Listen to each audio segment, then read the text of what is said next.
Bilal ibn Rabah was born into slavery, a condition that was compounded after he became one of the first believers to follow the teachings of Prophet Muhammad. Bilal's father was an Arab slave, and his mother was a former princess of modern-day Ethiopia, who was also enslaved. Bilal was ruled by a master who punished him for his conversion to Islam. He dragged Bilal around Mecca, encouraging people to mock him. He even tried to force him to renounce his faith by placing a large rock on his chest and pinning him on the ground. But far from renouncing his faith, Bilal showed a defiance and strength in the face of persecution and violence. Impressed by Bilal's steadfastness to the Islamic faith, Prophet Muhammad sent one of his closest friends, Abu Bakr, to pay for Bilal's freedom. Once freed, Bilal rose to prominence in the early Muslim community.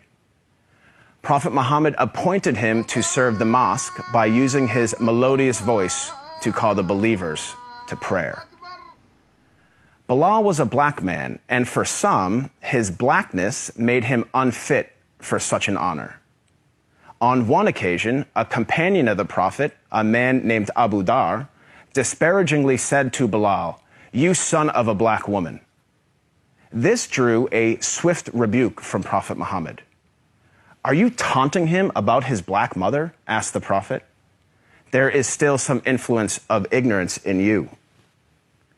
The ignorance the Prophet identified was rooted in the misguided view that a person's race reflects his or her moral character or social status. In fact, the Prophet's message of racial equality stood in stark contrast to the prevalent racial animosities of 7th century Arabia. Scholars refer to the period prior to the advent of Islam as Jahiliyyah, a time of ignorance, which included racism. Arguably, Prophet Muhammad was the first person in human history to declare, in no uncertain terms, that no person is above another by virtue of race or ethnicity. This declaration is crystallized in one of the Prophet's notable speeches, his last sermon, as it is known, which was delivered on Mount Arafat in 632 AD. In that sermon, the Prophet unequivocally condemned racism when he said, "All mankind is descended from Adam and Eve.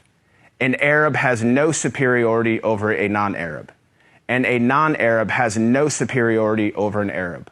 A white person has no superiority over a black person, nor a black person has any superiority over a white person, except by piety and good action." Ever since then, Prophet Muhammad's teachings on racial equality have inspired human beings to strive for racial equality and justice for all. Consider the life of Al-Hajj Malik al-Shabazz, more commonly known as Malcolm X, the black Muslim civil rights leader who battled racism in the 1950s and 1960s. After performing the Hajj, or Islamic pilgrimage, to the city of Mecca, Malcolm wrote his famous letter from Mecca, in which he said, "There were tens of thousands of pilgrims from all over the world. They were of all colors, from blue-eyed blondes to black-skinned Africans. But we were all participating in the same ritual, displaying a spirit of unity and brotherhood that my experiences in America had led me to believe never could exist between the white and the non-white."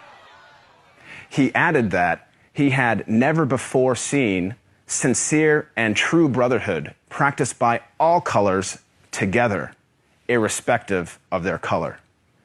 The Hajj for Malcolm represented a shift away from racism and towards racial equality.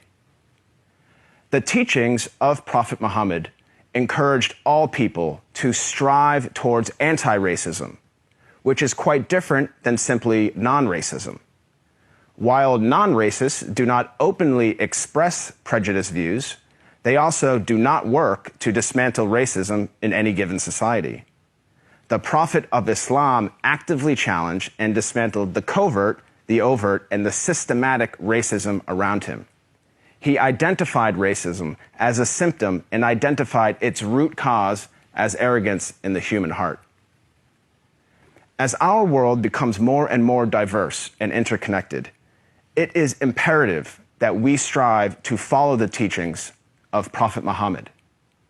I am not a Muslim myself, but I have to say that I am deeply inspired by the anti-racism of Prophet Muhammad, because he showed that a person is distinguished over another not by race, but rather by the quality of one's character and